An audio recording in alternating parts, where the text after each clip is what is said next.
también, Señor, Que se Espíritu también, Señor, nos ayude a compartir hoy día. nos ayude a compartir hoy día. Amén. Bueno, y ustedes ven en la tapa del libro, dice que no detendrán la primavera, que es un poema, entiendo, no guatemalteco, un canto que volvía sin cesar esa noche y que se cantaba a pulmón abierto, expresaba la esperanza de los pobres, sus convicciones y sus certezas. A lo largo de esta lenta procesión que comenzaba con sol y terminó en la noche oscura, el dolor del pueblo y la esperanza de Chile resurgían de una manera extraordinaria.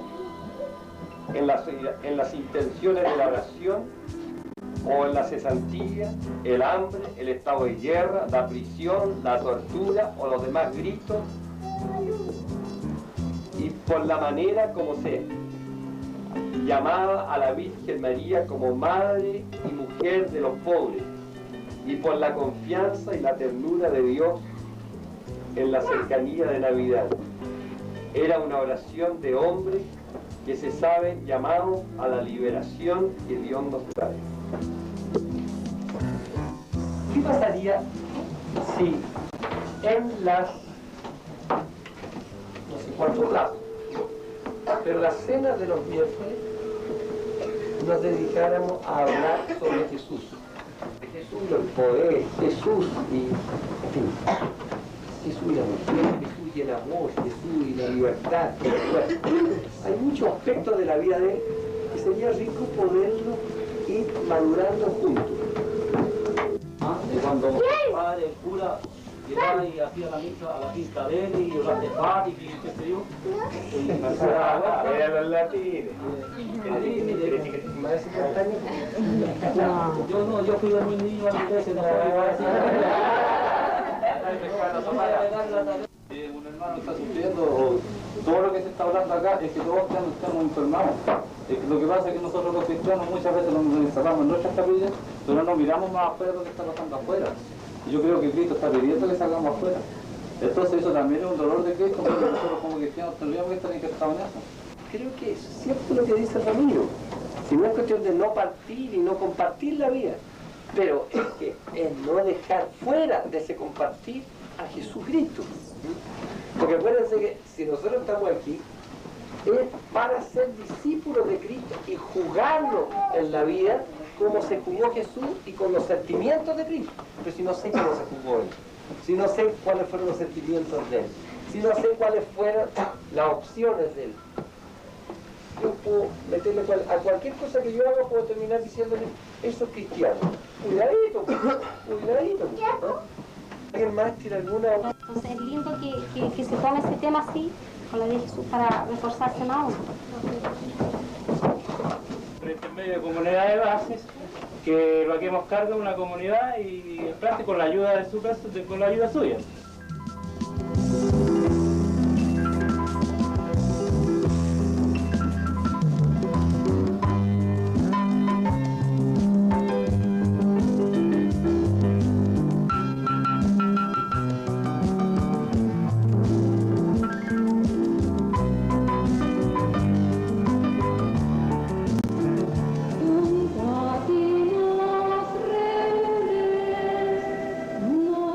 El Congreso Eucarístico Nacional representa una gran celebración de la fe en que el pueblo cristiano responde masivamente a la convocatoria de los obispos.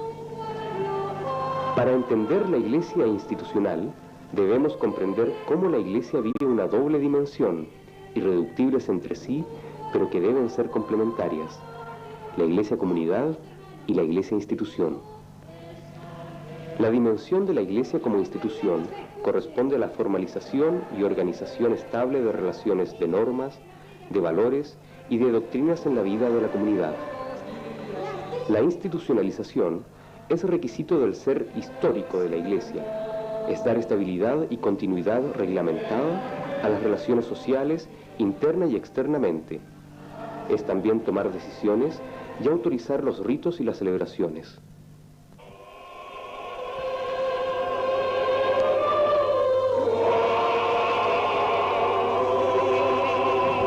consagración de los cardenales que se realiza en el Vaticano representa la elevación de los obispos a la categoría de príncipe de la Iglesia, que los convierte en electores de los papas.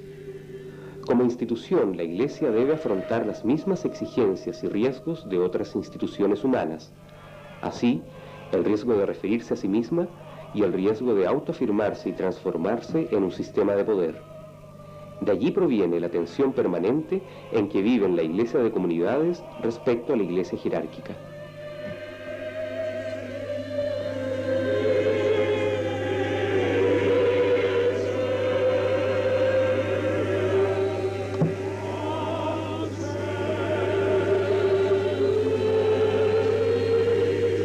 La consagración de Monseñor Fresno como cardenal de la Iglesia en el Vaticano permitió reunir a las más diversas tendencias que juegan a nivel de las jerarquías eclesiásticas, mostrando una vez más su complejidad institucional.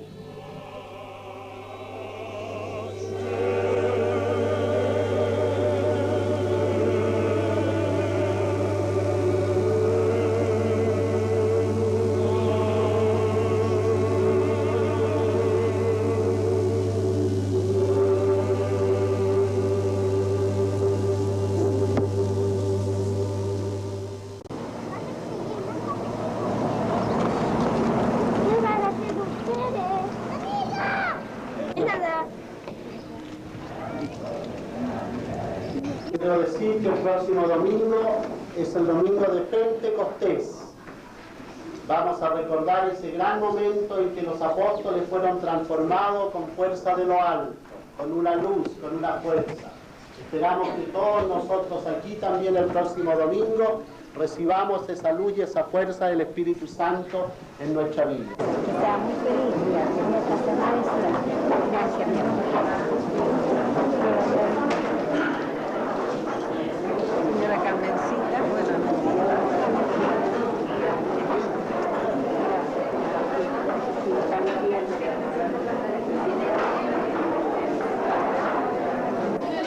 Solidaridad.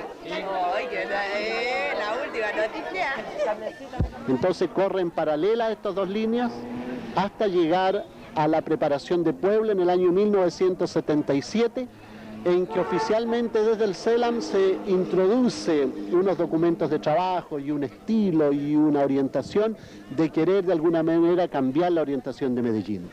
Sin embargo, la fuerza de las comunidades y de los cristianos que ya habían desarrollado un proceso desde Medellín, que lo habían asimilado, que lo habían hecho propio, se impone, es mayor que la manipulación, y los obispos que van a Puebla, impulsados y apoyados por sus comunidades, se ven obligados, por así decir, y como que se fuerza al Espíritu de Jesucristo a que se haga presente en esa gran asamblea eclesial, manteniendo la orientación de Medellín.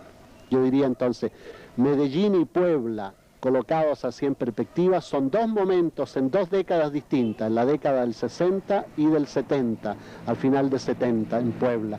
Pero fundamentalmente es una línea ascendente de un mayor compromiso, con cambios más revolucionarios y con una fidelidad a Jesucristo en medio de una situación conflictiva y explosiva como es la de América Latina. Yo quisiera hacer un llamamiento de manera especial a los hombres del ejército y en concreto a las bases de la Guardia Nacional, de la policía, de los cuarteles. Hermanos, son de nuestro mismo pueblo. Matan a sus mismos hermanos campesinos.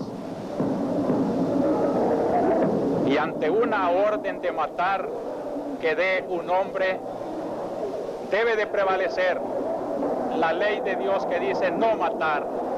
La Iglesia, defensora de los derechos de Dios, de la ley de Dios, de la dignidad humana, de la persona, no puede quedarse callada ante tanta abominación.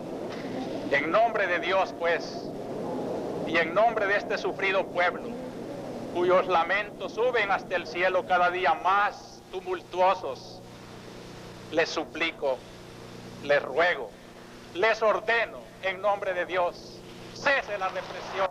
Los primeros años del 70 hasta 1973, diría yo, había en América Latina como un centro de irradiación muy importante que era el Cono Sur, Chile, Argentina, Uruguay.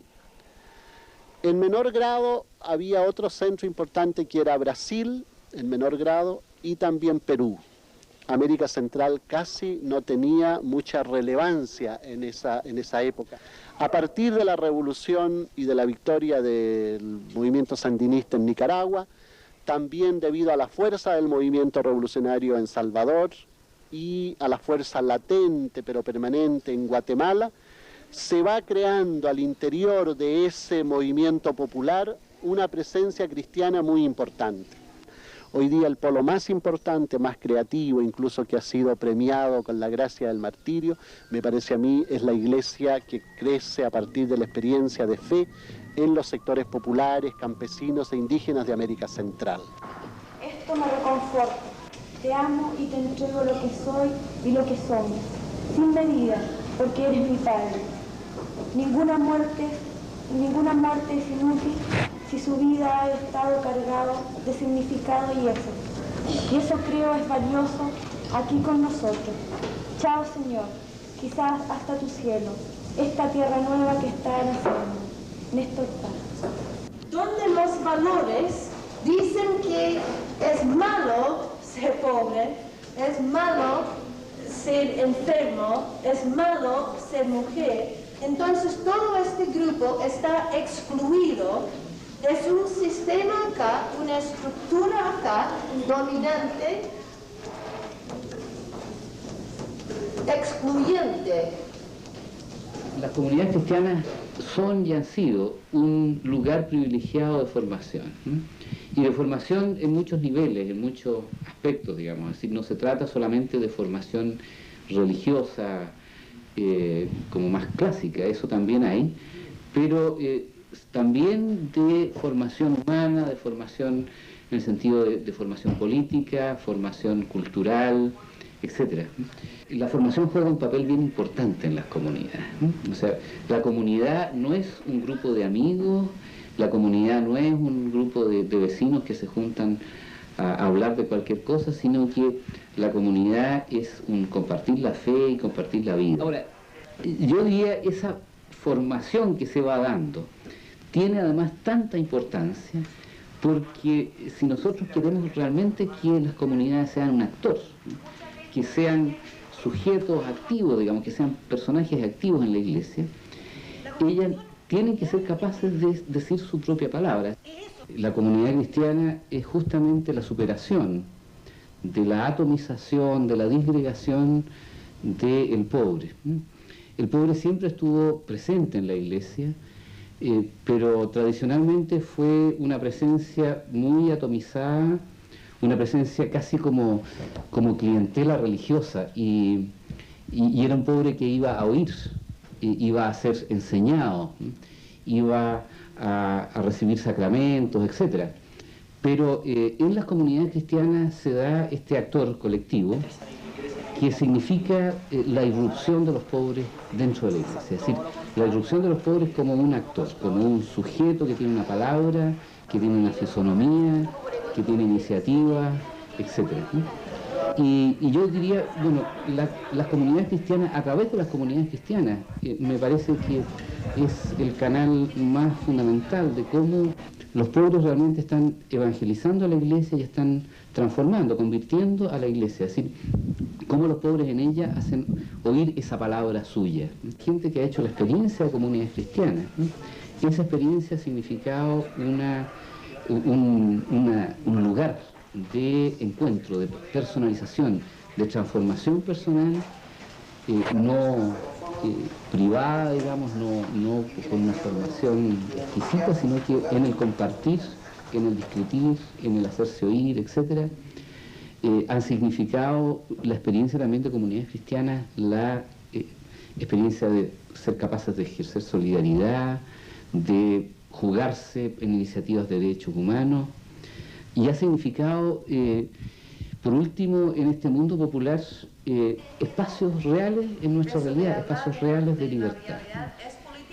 A partir de allí, se dice, ¿no es cierto?, en la reflexión teológica y se dice en las comunidades que esta iglesia de los pobres también es una iglesia profética, es decir, una iglesia, para usar términos que son bastante comunes, una iglesia que se plantea críticamente frente al mundo, una iglesia que al mismo tiempo anuncia proféticamente la esperanza, la liberación, y una iglesia que proféticamente también interpreta los signos de los tiempos, es decir, una iglesia muy inserta en las coyunturas concretas y mirando esas coyunturas históricas desde la perspectiva de los pobres. ¿Hasta cuándo serán jueces injustos? ¿Hasta cuándo serán jueces injustos? Que solo favorecen al malvado. Que solo favorecen al malvado. Por favor. Desde la destrucción y la desolación surge la vida. Desde la destrucción y la desolación surge la vida.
Hoy día Viernes Santo, hoy día pasión y muerte del Dios que se hizo pobre, del Dios que trajo la buena nueva de liberación a los pobres.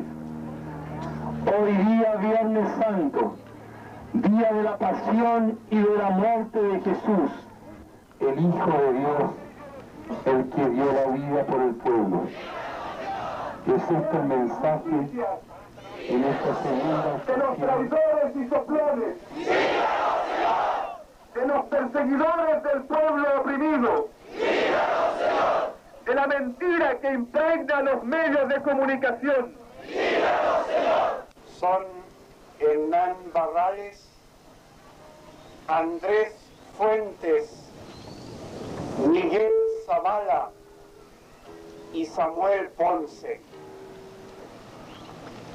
Que este silencio nuestro sea denso, sea lleno de esperanza en el Dios de la vida, sea lleno de solidaridad profunda con la sangre y la vida de estos jóvenes caídos, que exprese para nosotros los adultos la admiración y la gratitud para toda esta generación joven de hoy, tan golpeada, tan frustrada, que sea para nosotros un llamado a dejarnos interpelar por Cristo que sufre, que clama, que lucha, que espera, que cree en el hombre y que se juega. Tengo que gritar, tengo que arriesgar, ay de mí si no lo hago. En nombre de Dios, por su nombre verdadero, te nombro cuando oscurece, cuando nadie me ve. Escribo tu nombre en las paredes de mi ciudad.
El movimiento contra la tortura Sebastián Acevedo es un movimiento de laicos y consagrados de sectores populares que luchan por instaurar plenamente los derechos humanos en Chile.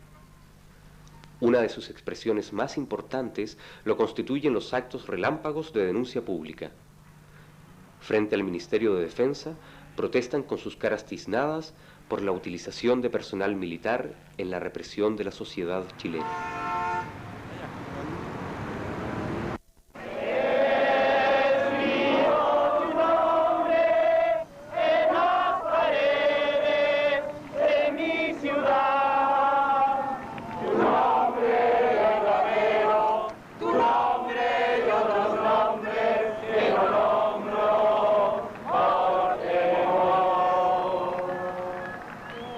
Cuando alguien es torturado, como nos toca ver, nosotros no conocemos la tortura por...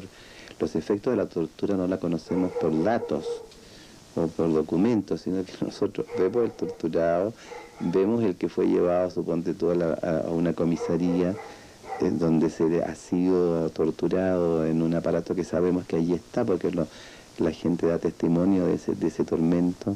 Entonces, eso a nosotros nos interpela, nosotros tenemos que acompañar eso, tenemos que esclarecerlo, tenemos que hacerle a la gente luz para sus vidas de lo que significa presencia de Dios allí, y no podemos obviar el problema. Entonces eso tiene que celebrarse después en una liturgia.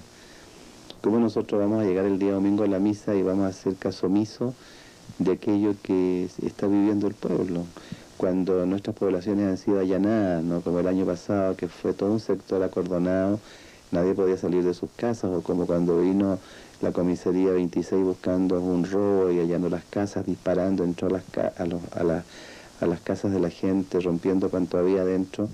Bueno, ¿cómo vamos nosotros ese hecho a obviarlo? Tenemos que asumirlo, y eso lo tenemos que alumbrar desde la fe, tenemos que celebrarlo, y tenemos también que denunciar la injusticia y el atropello que hay en eso. Entonces eso evidentemente es conflictivo. Entonces cuando lo señalamos, eso y aparece en el discurso nuestro, en nuestros sermones, en nuestros escritos, en nuestra orientación, eso es lo que se interpreta como que estaríamos metiéndonos en política, eso no correspondería, no estaríamos siendo leales, estaríamos haciendo política, ¿no? A veces a nosotros nos duele muchas veces esa crítica que hacen algunas jerarquías, en el sentido de que nosotros no estaríamos evangelizando, no estaríamos haciendo lo que corresponde. En realidad a veces duele porque nosotros tenemos que hacer un trabajo que es muy agobiador. No es solamente el trabajo de tener a veces que atender el problema del hambre, que ya es una demanda de tiempo y de energía, sino que tenemos también que, además de eso, hacer el esfuerzo desde allí de hacer un acompañamiento de la fe, elaborar todo esto que señalé anteriormente en cursos, en apoyos, en retiros, en catequesis. Entonces todo eso va determinando una manera muy distinta de ser iglesia, que va entregando un nuevo, diríamos, como modelo de iglesia, donde evidentemente los acentos están en otros aspectos, pero en otros aspectos que son aspectos de la misma fe, ¿no? La fe entendida además como un seguimiento, una práctica, no únicamente como momentos cultuales o como momentos sacramentales. Creemos en los sacramentos y sabemos que es algo importante para la vida de los cristianos, pero lo sabemos como momento. Nosotros exigimos la verdad, justicia por los desaparecidos y asesinados por la dictadura. Sin conversión ni reparación no hay perdón. Vienen contra nosotros los miles de oprimidos, desaparecidos, torturados, atropellados en su dignidad de hijos.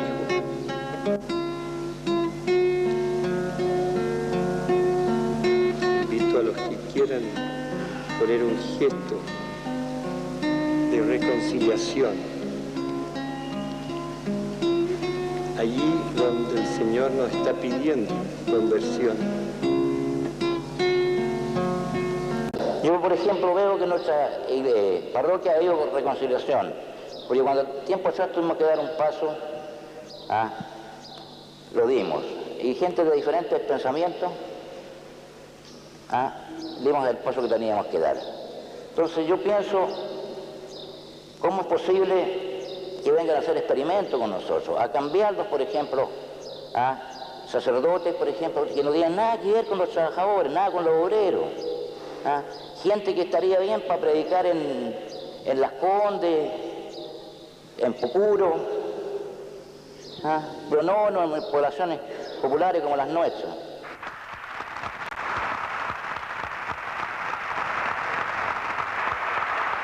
Porque queremos que la iglesia, que nuestra iglesia, siga siendo, y ojalá cada vez más, la voz de los sin voz.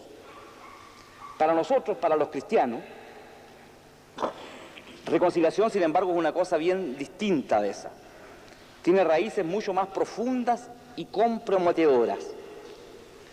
Nos evoca el camino del pueblo de Israel, que se encuentra con su Dios cuando ha emprendido el camino hacia su liberación, hacia su tierra, hacia su identidad como pueblo. Nada tuvo que ver, ni nada tiene que ver en el éxodo Dios, Jehová, con un Dios neutral. El camino del pueblo de Israel nos aparece como el prototipo del compromiso, de la transformación de una masa de esclavos oprimidos en pueblo, en sujeto, en conciencia de su propia dignidad, de su propia libertad, en conciencia de su derecho a vivir en su propia tierra, en conquistar su derecho a ser nación. El pueblo te hizo santo, la hora de tu pueblo te consagró el Kairos. Los pobres te enseñaron a leer el Evangelio como un hermano herido por tanta muerte hermana. Tú sabías llorar solo en el huerto, sabías tener miedo con un hombre en combate, pero sabías dar tu palabra libre, tu timbre de campana, y supiste beber el doble cáliz del altar y del pueblo, con una sola mano consagrada al servicio. San Romero de América, pastor y mártir nuestro, nadie hará callar tu última homilía. Y el hecho de que nosotros estemos hoy aquí es que la homilía de Óscar Romero, de San Óscar Romero, no ha callado. Y mientras el pueblo no sea escuchado, no puede haber reconciliación. Nosotros creemos que esos gestos de nuestra iglesia, desgraciadamente, se oponen a la reconciliación. Porque reconciliación no es como ya se ha dicho aquí, el ejemplo que tú dijiste es claro, que nos saquen la cresta nomás y nosotros los vamos a perdonar. Nosotros no creemos en eso como pobladores, pero tampoco creemos en la venganza, indudablemente, sí en la justicia. Ha pasado mucha agua bajo el puente y han nacido una nueva generación de pastores, los así llamados pastores jóvenes. Y no nos creemos los salvadores de la iglesia, no nos creemos la última chupada del mate, pero sí nos creemos con una tremenda responsabilidad y la hemos dado a conocer porque estamos en contra de la iglesia que hemos heredado, porque no concebimos una iglesia aliada con el poder y más aún con un poder que mata la vida, que es lo que Dios nos ha dado. La Biblia es el reflejo de la vida de los pobres a lo largo de la historia. Es decir, primero el contenido de la Biblia ha sido vivido, posteriormente ha sido contado y finalmente tenemos la Biblia escrita. Pero en cada una de sus etapas nos encontramos que los portadores de este mensaje son los pobres. Y es ahí entonces que nosotros sentimos una cercanía con el pueblo que habla a través de la Biblia y que habla de su encuentro con Dios, cómo Dios fue llamando a este pueblo de los pobres en su camino hacia la liberación. De modo, quien se opone a la autoridad se rebela contra el orden divino y los rebeldes se atraerán sobre sí mismos a la condenación. Eso para no continuar leyendo. Quiero que me aclaren eso, por favor. Porque, o sea, Mariano explicaba muchas cosas, digamos, de otros textos bíblicos que son bonitas, las comprendo, digamos, pero aquí tengo una duda, que es someterse a la autoridad. Y dice que la autoridad proviene de Dios. Entonces yo, como cristiano, no me puedo someter a Pinochet. Eso es. Nosotros encontramos a lo largo de la Biblia, de la historia del pueblo de Dios, que el mismo pueblo ha ido volviendo atrás a este hecho primordial para reinterpretar la situación que estaba viviendo, para releer, por ejemplo, el exilio en Babilonia u otras situaciones de destrucción de la nación. Entonces la relectura se da ya al interior de la Biblia y se continúa también hasta nuestros días, es decir, nosotros también volvemos a redescubrir los hechos de la Biblia a la luz de nuestra situación. Vamos a hacer un pasito para una liturgia del sacerdocio del pueblo. Nosotros hemos usurpado muchas cosas del pueblo. Hoy día, cuando empecemos la acción de gracia, la Eucaristía, no voy a hacerla yo a nombre de ustedes, sino que la vamos a hacer todos. Que nosotros invitamos las comisiones de trabajo, los grupos de trabajo, a presentar su intercambio a través de símbolos, o a través de alguna oración, o a través de algún dibujo. Y entonces nos encontramos con una gran creatividad y a la vez yo diría con mucha profundidad. A veces se logra decir más con un símbolo, con un gesto, con un signo, que con 1000 palabras.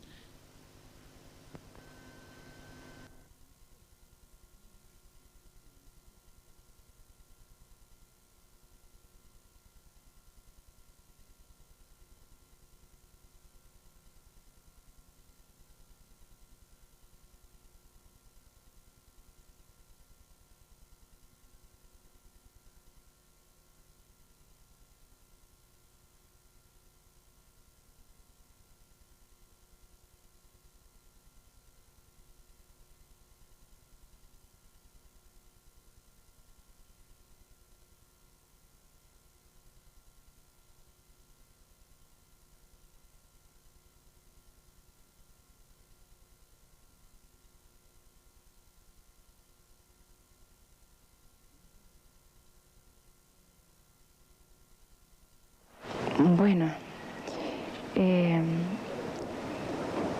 nosotros hace bastante tiempo que estamos como sufriendo la represión en forma directa sobre la familia. Ahora este 29 de marzo fue un golpe bastante duro porque nos asesinaron a 2 de los niños, 2 de los hijos nuestros, a Eduardo y Rafael.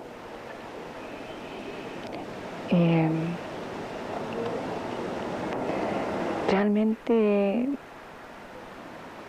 para nosotros y para mí personalmente fue un golpe, pero extraordinariamente duro, cruel, que yo te diría me despojó casi totalmente de lo que yo tenía,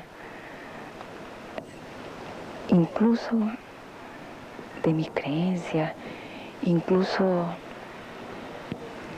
de toda la fuerza que significaba para mí la oración, que significaba para mí la Biblia, el contacto con la gente, la comunidad. Como que de pronto dejó de tener sentido para mí un montón de cosas que eran como mi firmeza, como la base de mi existencia. Y a 15 días de haber iniciado ya esta acción de huelga de hambre como una forma tuya de manifestar y de responder a esa inquietud, ¿qué sientes ahora? ¿Sientes que esta huelga ha servido en algo para satisfacer ese vacío? Bueno, yo me acuerdo que andaba rondándome en la cabeza la idea de poder hacer un gesto que pudiera devolverme la dignidad, que pudiera yo volver a sentirme persona, volver a sentirme que no estaba destruida, que no me habían acabado, que seguía siendo un ser humano y que seguía teniendo vigencia en mí el derecho a defenderme. Y nació junto a otros la idea de la huelga de hambre. Cuando nació el gesto de la huelga de hambre,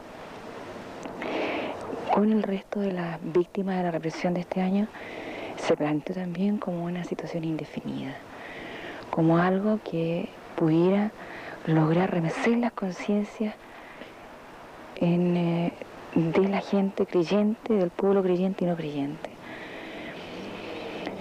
Y después nos habíamos puesto objetivos también más concretos, como era conseguir la entrega de los nombres, o sea, como un apoyo acá nomás para la entrega de los nombres de los últimos 3 asesinatos, y conseguir que pudiéramos, que se pudiera hacer una investigación a fondo de los asesinatos, de los últimos asesinatos en la calle de los jóvenes.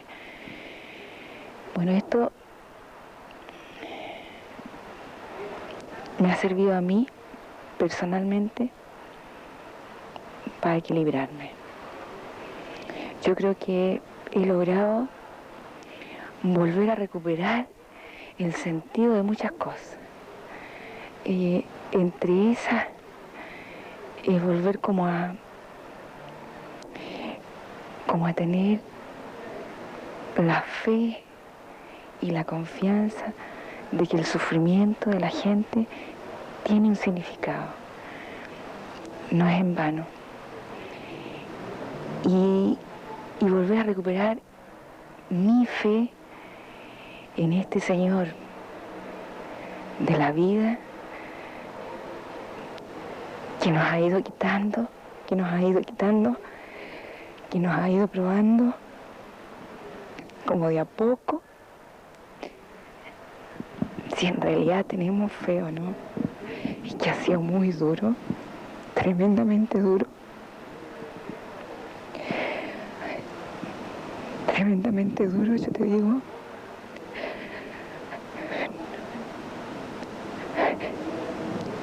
Esto de volver a creer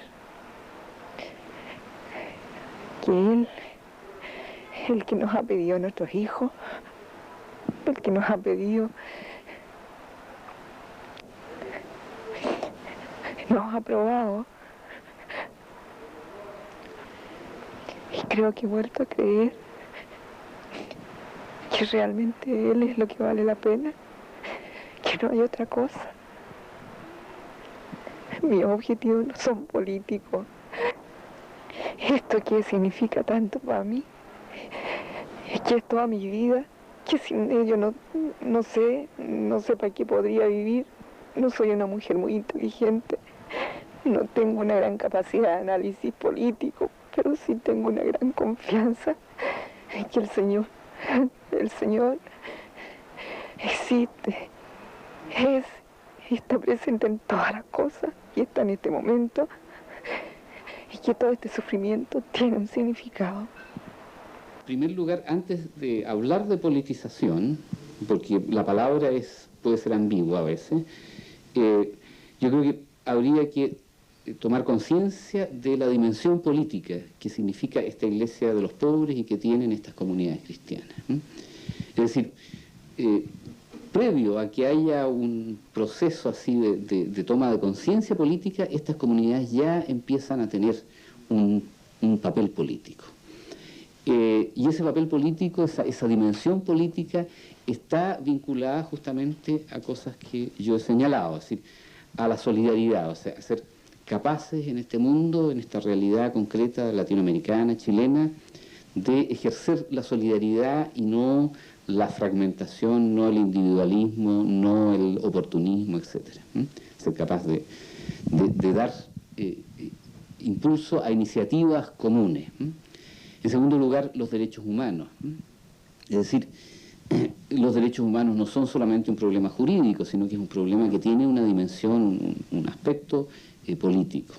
Y no es una casualidad que las comunidades cristianas muchas veces hayan sido perseguidas por la dictadura militar, justamente por el compromiso que en ellas había con los derechos humanos, es decir, por el compromiso de crear conciencia de derechos humanos, por el compromiso en iniciativas con los derechos humanos, etc.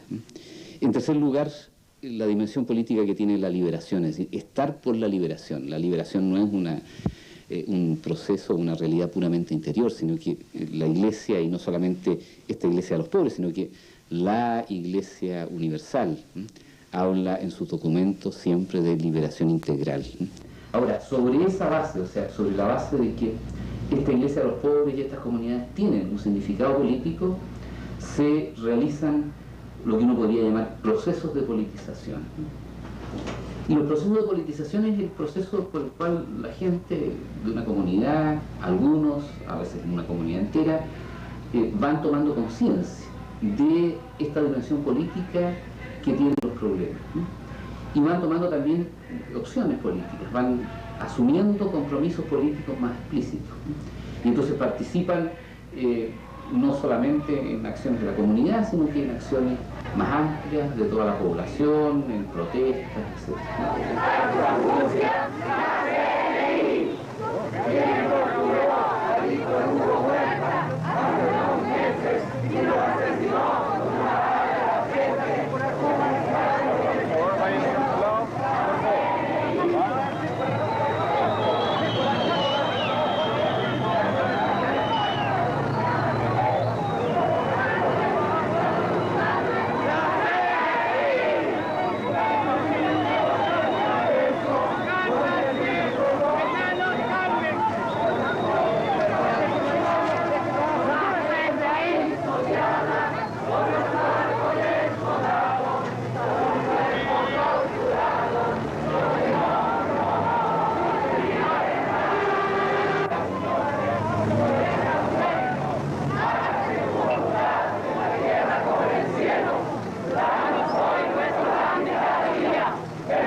El aniversario nuestro es el 30 de octubre.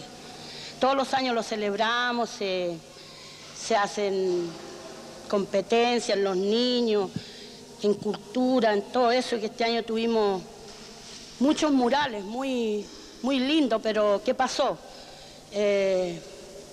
Fueron borrados en la noche, fueron barridos.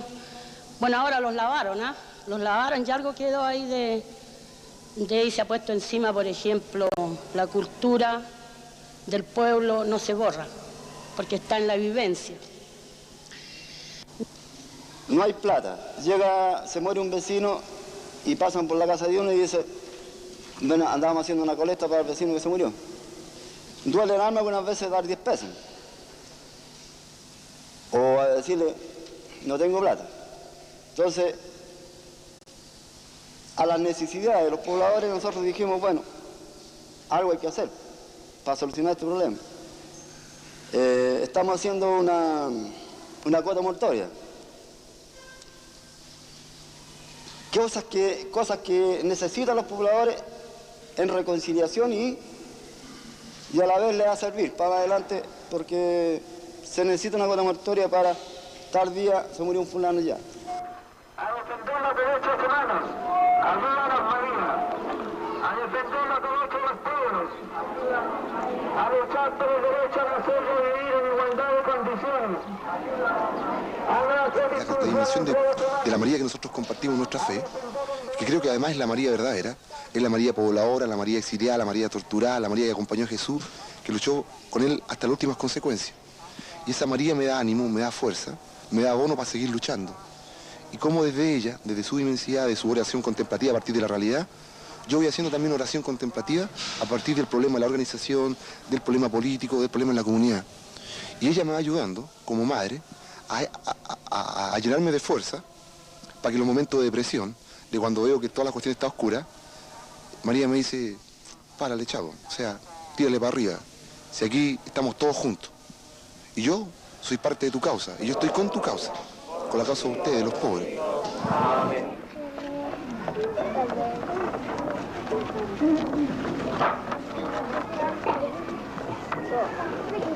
Cuando llegué a la ermida no había presencia de iglesia en la ermida. Había sido una toma unos pocos años antes y todavía no había llegado la iglesia católica aquí. Nosotros comenzamos con una gran misión en el 75 y ahí pensamos lo que habíamos comenzado con la primera comunidad del sector. Los integrantes de las comunidades tienen bastante claro que su rol como cristiano es, ¿no es cierto?, dentro de las organizaciones, dentro de del movimiento social en este momento. Y muchos de ellos, miembros de comunidades, ya están en las organizaciones populares, en las ollas comunes, en las amasanderías, los talleres. Y las comunidades participan también dentro del sectorial, que es el comando de las organizaciones populares del sector.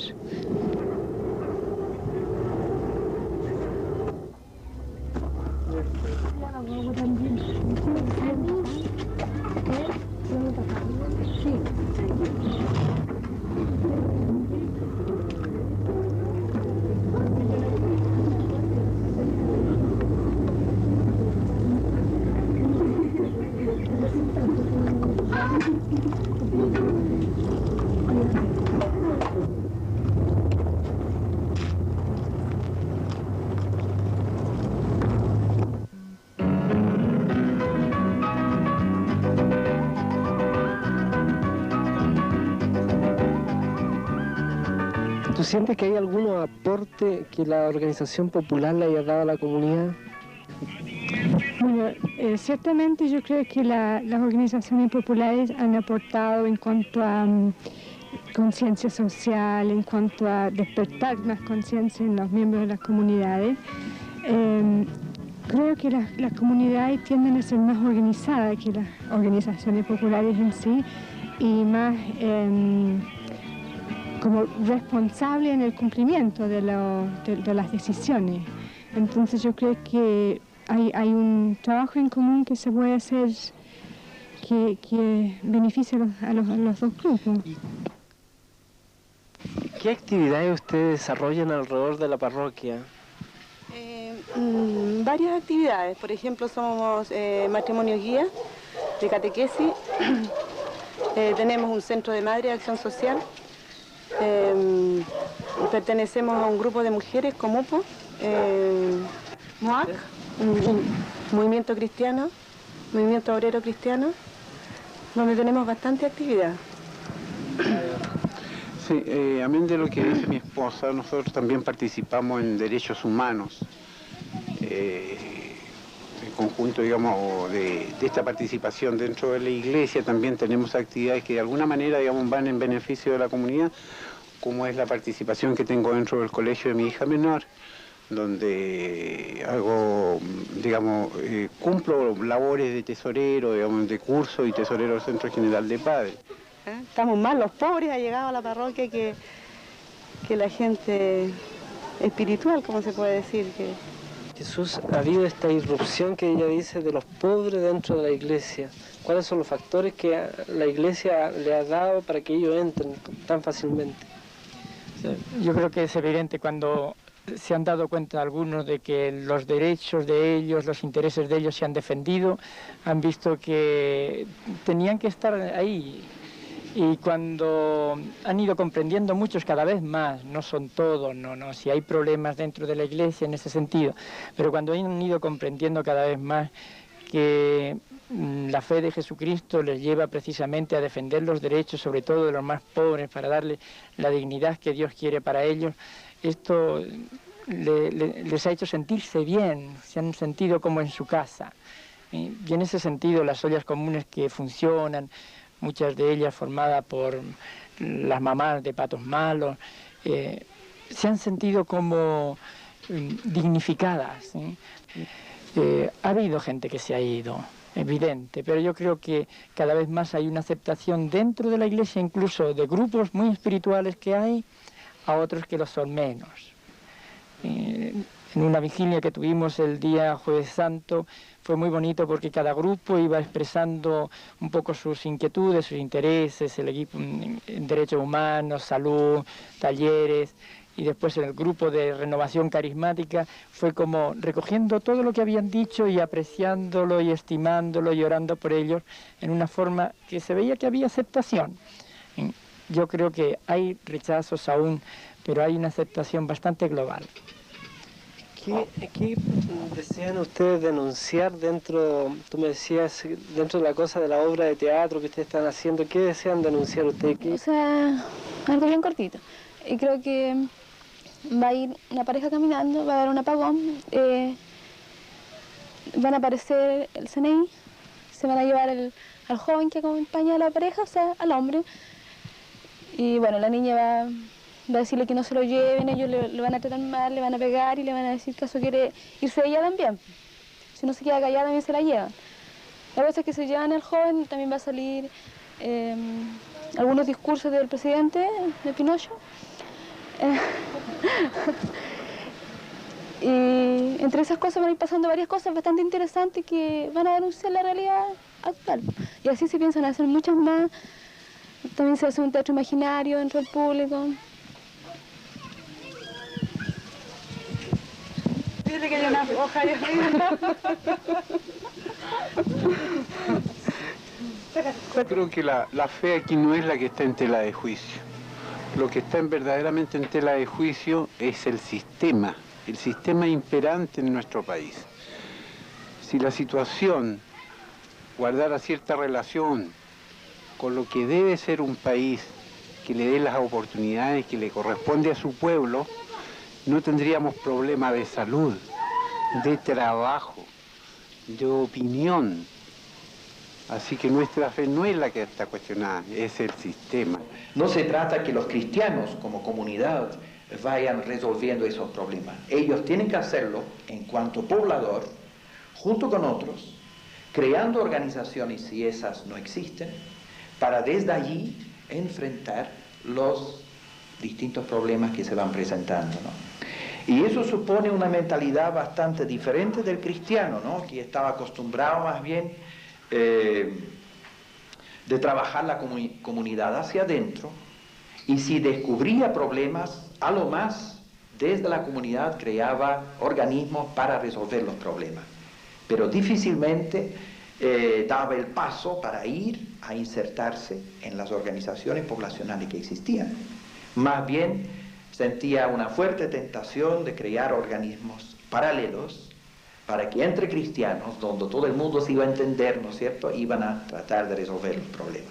Es mucho más difícil ir a insertarse en una organización poblacional donde hay gente de pensamiento muy diferente, donde hay que aprender a trabajar juntos con otros, ¿no es cierto?, a fin de ir dando pasos a la solución de los problemas.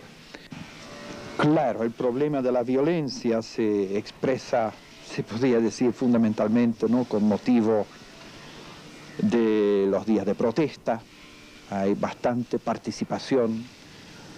Yo diría el sector que más participa durante los días de protesta fundamentalmente es el sector de las mujeres, los jóvenes, y allí a veces, claro, la gente se expresa y expresa su desesperación, ¿no?, su frustración acumulada de tantos años, a veces, claro, en cierta forma violenta, ¿no? Y también las comunidades tienen un servicio de policlínico donde normalmente habrían a veces hasta 20 heridos en una noche, así depende de la represión, pero casi todas las capillas tienen policlínico. ¿Y la represión se ha dejado sentir en algunos miembros de la comunidad? Sí, han habido detenidos, relegados, incluso 2 o 3 jóvenes que han muerto, que eran miembros de comunidad cristiana, sí. Porque hay gente que piensa que solamente los comunistas protestan y no es así. O sea, es el derecho de cada ser humano de protestar cuando no está de acuerdo con algo. Entonces, ver la forma de poder llegar a ellos, poder evangelizarlos, darle espacio, buscar la fórmula de integrarlo y de ser mayor. Los niños solos, o sea, tenemos una cantidad de niños que los papás no vienen a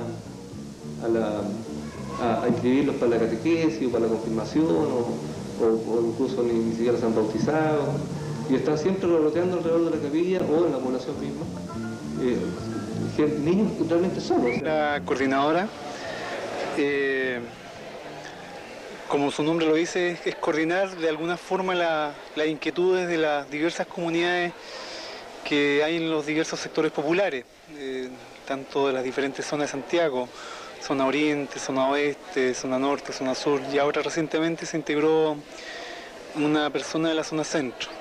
Lo que hacemos fundamentalmente es estar muy atentos a lo que está sucediendo, tratar de canalizar las inquietudes que surgen de las comunidades, responderlas en un 100%, para que de esa forma logremos una mayor integralidad entre las diversas comunidades en actos comunes y colectivos. Tenemos, por ejemplo, actividades como el Vía Crucis de la Comunidad Cristiana Populares, que junta anualmente alrededor de 5.000, 6.000, 7.000 personas. La celebración del martirologio de Monseñor Romero, este encuentro anual que lo estamos realizando ahora, que ya es el 8º, procesiones durante el mes de María, en fin, actividades de ese tipo y actividades también de denuncia.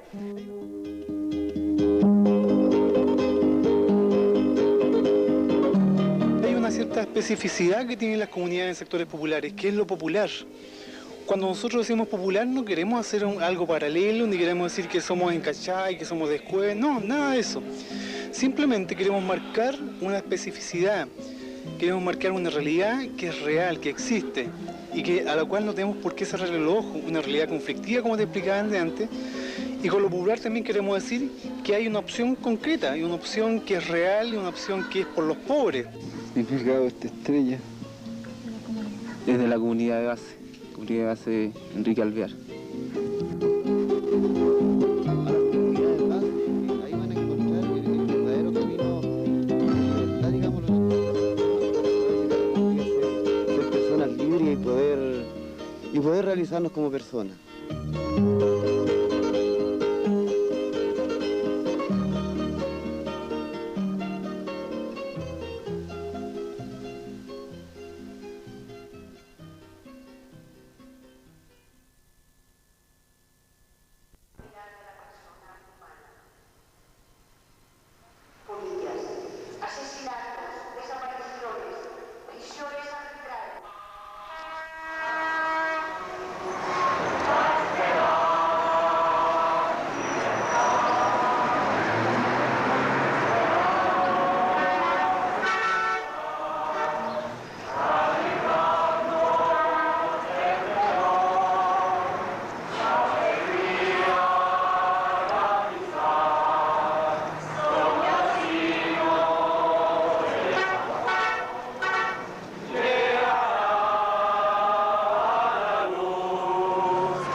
Padre nuestro, que estás en el cielo, santificado sea tu nombre. Venga tu reino. Hágase tu voluntad en la tierra como en el cielo. Danos hoy nuestro pan de cada día. Perdona nuestras ofensas, como también nosotros perdonamos a los que nos ofenden. Y no nos dejes caer en tentación, y líbranos del mal. Amén. Por la hierba pisoteada, por los árboles volados, por los cuerpos torturados, yo te honro, libertad. Te nombro el nombre de todos, por tu nombre verdadero, te nombro cuando oscurece, cuando nadie ve.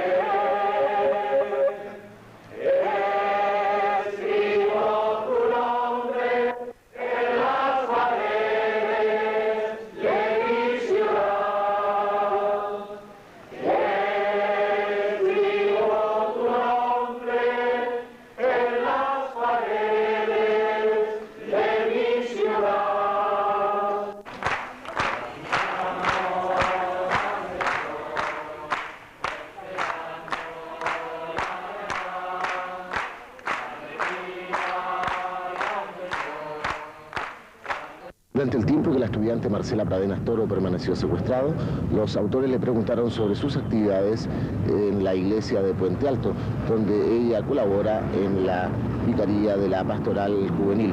De la misma forma le preguntaron antecedentes sobre algunos estudiantes de la Escuela de Derecho. Ahora la estudiante Marcela Pradenas está explicando al juez Fernando Carreño la forma en que se produjo el segundo secuestro. En esa oportunidad, la muchacha fue tomada prácticamente en la esquina de Alameda y Vicuña Maquena y llevada a la fuerza hasta la estación Baquedano del metro. Se le hizo ingresar a uno de los ferrocarriles y fue trasladada hasta la estación Pajaritos. Posteriormente, en ese lugar, fue llevada en un vehículo hasta un lugar desconocido donde estuvo siendo interrogada y golpeada por sus secuestradores.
En la realidad, la comunidad de la Victoria, por todo lo que ha pasado, de un cierto modo es bastante centrada un poco sobre sí misma, en el sentido de que le ha pasado mucho más cosas que a cualquier otra.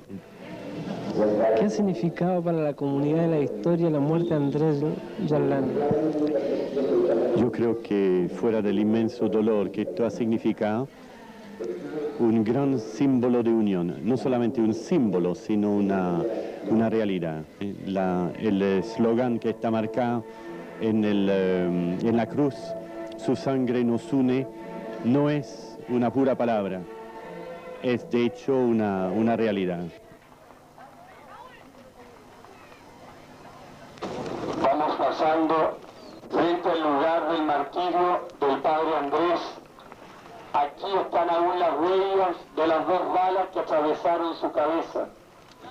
Un poblador, un cristiano, un sacerdote de Cristo, que entregó su vida por la libertad, la justicia y el respeto para su pueblo. Vamos pasando junto al lugar donde cayó asesinado el padre Andrés, misionero, poblador, cristiano y sacerdote.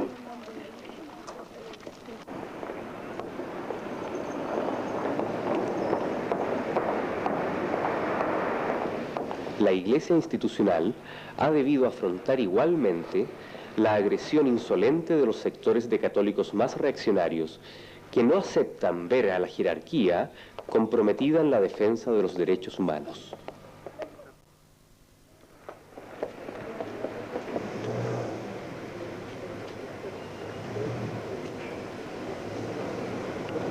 La emergencia de una iglesia de los pobres y el desarrollo de comunidades cristianas acarrea conflictos en la iglesia.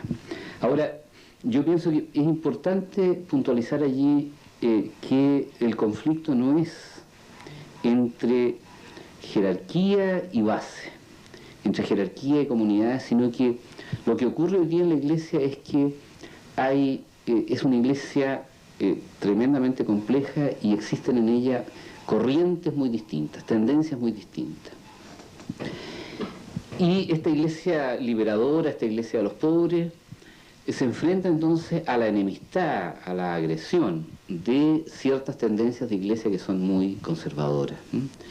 Ciertas tendencias de iglesia que no quisieran que se hablara de derechos humanos, que sospechan de la palabra liberación, que sospechan de la manera como se trata de incorporar esta vida en la fe, que sospechan o rechazan el compromiso político que se va dando en las comunidades cristianas, etc. Bueno, yo diría ese es el conflicto fundamental, es decir, es entre corrientes de iglesia. Y esta iglesia de los pobres es todavía una experiencia relativamente débil y a veces está sometida a presiones, a sospechas, etcétera, que son muy fuertes. El camino que están recorriendo muchas de estas comunidades cristianas es un camino que la Iglesia está recorriendo por primera vez.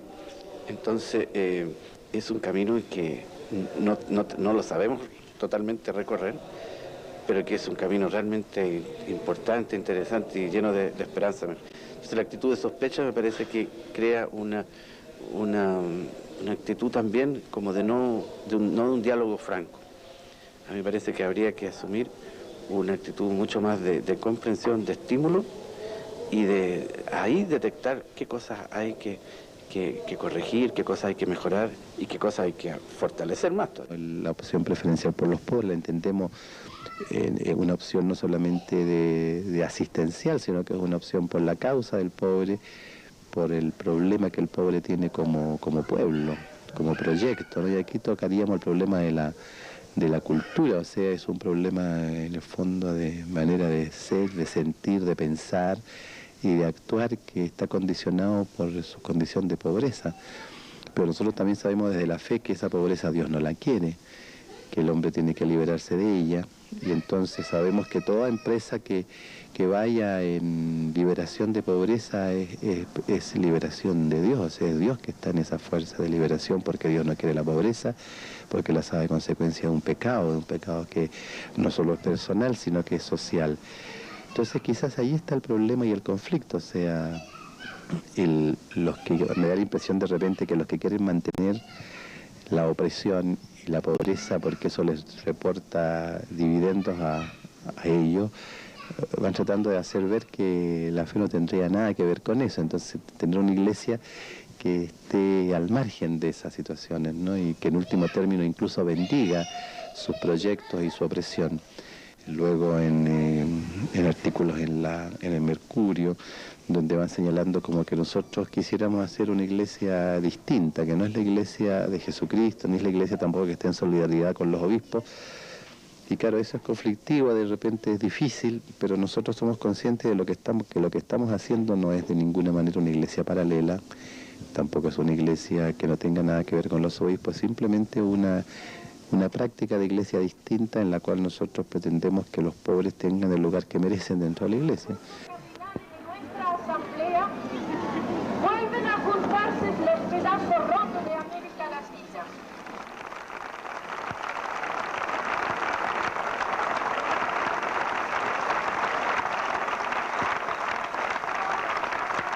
Teológicamente, el papel de la jerarquía se hace hoy día más complejo que antes, que hace años atrás, porque de algún modo, ¿no es cierto?, el papel específico, lo que se llama el carisma propio, digamos, de la jerarquía, del obispo, es el ser capaz de producir la unidad en la iglesia.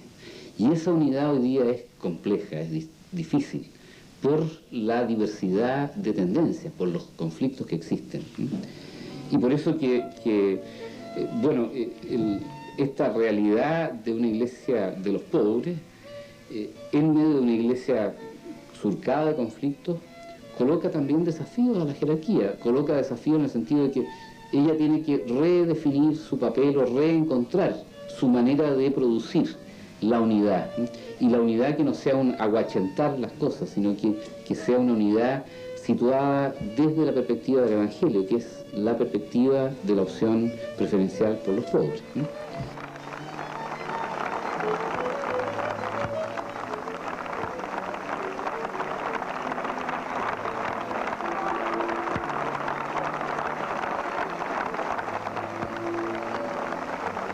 Y mi contestación fue, mira, prefiero morir de una bala afuera antes de morirme aquí adentro sin haber aportado nada.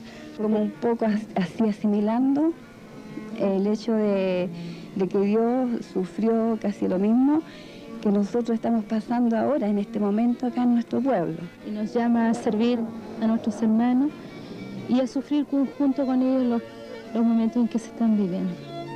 Hay que perder el temor y la vergüenza. Yo prefiero una iglesia 10 veces más chica, pero prefiero una iglesia 10 veces mejor. De un compromiso con la comunidad, con mi hermano, con mi pueblo y una conciencia de mi clase. Juan Alsina realmente no está muerto, está viviendo en esa comunidad y la comunidad está tratando de forjarse en esa medida. Un montón de cosas que cada uno de nosotros va descubriendo la persona, va descubriendo tantos valores a los que de repente no estamos acostumbrados a ver. Del compartir con otras personas, el aprender a compartir con otras personas.